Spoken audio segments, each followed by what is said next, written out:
ನಮಸ್ಕಾರ ಕರ್ನಾಟಕ. ಏನಪ್ಪ ವಿಷಯ ಅಂದರೆ ಡ್ರೋನ್ ಪ್ರತಾಪ್ ಮೇಲೆ ಮೊನ್ನೆ ತಾನೇ ಒಬ್ಬರು ಅಲಿಗೇಷನ್ ಮಾಡಿದ್ರು. ಗ್ರಾಮ ಪಂಚಾಯತಿ ಮೆಂಬರ್ ಆಗಿ ಟಿಕೆಟ್ ಕೊಡಿಸ್ತೀನಿ ಹಾಗೆ ಹೀಗೆ ಅಂತ. ಅವರು ಏನು ಮಾಡಿಬಿಟ್ಟಿದ್ದಾರೆ ಗೊತ್ತಾಗ್ರು, ನಿನ್ನೆ ಡ್ರೋನ್ ಪ್ರತಾಪ್ಗೆ ಸನ್ಮಾನ ಮಾಡಿ, ಅದು ಅಲಿಗೇಷನ್ ದೂರುದಾರನೇ ಡ್ರೋನ್ ಪ್ರತಾಪ್ಗೆ ಸನ್ಮಾನ ಮಾಡಿ ಸಾರಿ ಕೇಳಿದ್ದಾರೆ ಗುರು. ತುಂಬ ಖುಷಿ ಆಯಿತು ಆ ವಿಚಾರ ಕೇಳಿ. ಏನಪ್ಪ ಅಂದರೆ ಯಾರೋ ಏನೋ ಆಚೆ ಕಡೆ ಯಾರೋ ಒಬ್ರು ಹೇಳ್ಕೊಟ್ಟಿರ್ತಾರೆ, ಬೆಳೀತಾ ಇರೋ ಹುಡುಗನ್ನ ತುಳಿಯೋದಕ್ಕೆ ನೋಡೋದು ಅದು ಸರಿ ಅನ್ಸಲ್ಲ ಗುರು. ಫ್ರೆಂಡ್ಶಿಪ್ ಅಂದರೆ ಹೆಂಗಿರ್ಬೇಕು ಗುರು? ಯಾರೋ ಒಬ್ಬ ಏನೋ ಹೇಳ್ಕೊಟ್ಟ ಅಂದ್ಬಿಟ್ಟು ಈ ಥರ ಮಾಡಕ್ಕೆ ಹೋದ್ರೆ ಹೀಗೆ ಆಗೋದು.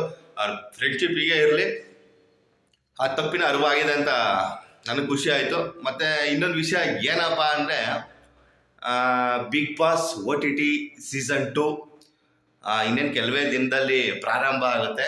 ಅದು ಇಂಪಾರ್ಟೆಂಟ್ ಅಲ್ಲ, ಇನ್ನೊಂದು ಇಂಪಾರ್ಟೆಂಟ್ ಏನಂದರೆ ಜನಸಾಮಾನ್ಯರ ಒಬ್ಬ ವ್ಯಕ್ತಿಗೆ, ಸಾಮಾನ್ಯ ವ್ಯಕ್ತಿಗೆ ಅವಕಾಶ ಕೊಡ್ತಾರಂತೆ ಬಿಗ್ ಬಾಸ್ಗೆ ಹೋಗೋದಕ್ಕೆ.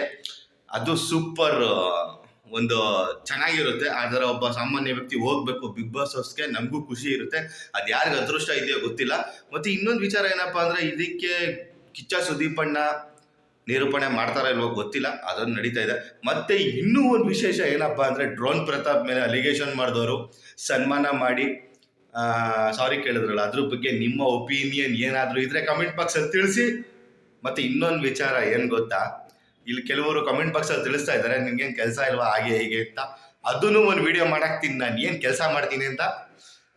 ಮತ್ತು ಸ್ನೇಹಿತರೆ, ನನ್ನ ಚಾನಲ್ನ ಯಾರು ಸಬ್ಸ್ಕ್ರೈಬ್ ಮಾಡ್ಕೊಂಡಿರೋ ಸಬ್ಸ್ಕ್ರೈಬ್ ಮಾಡ್ಕೊಳ್ಳಿ, ಸಪೋರ್ಟ್ ಮಾಡಿ. ನಮಸ್ಕಾರ.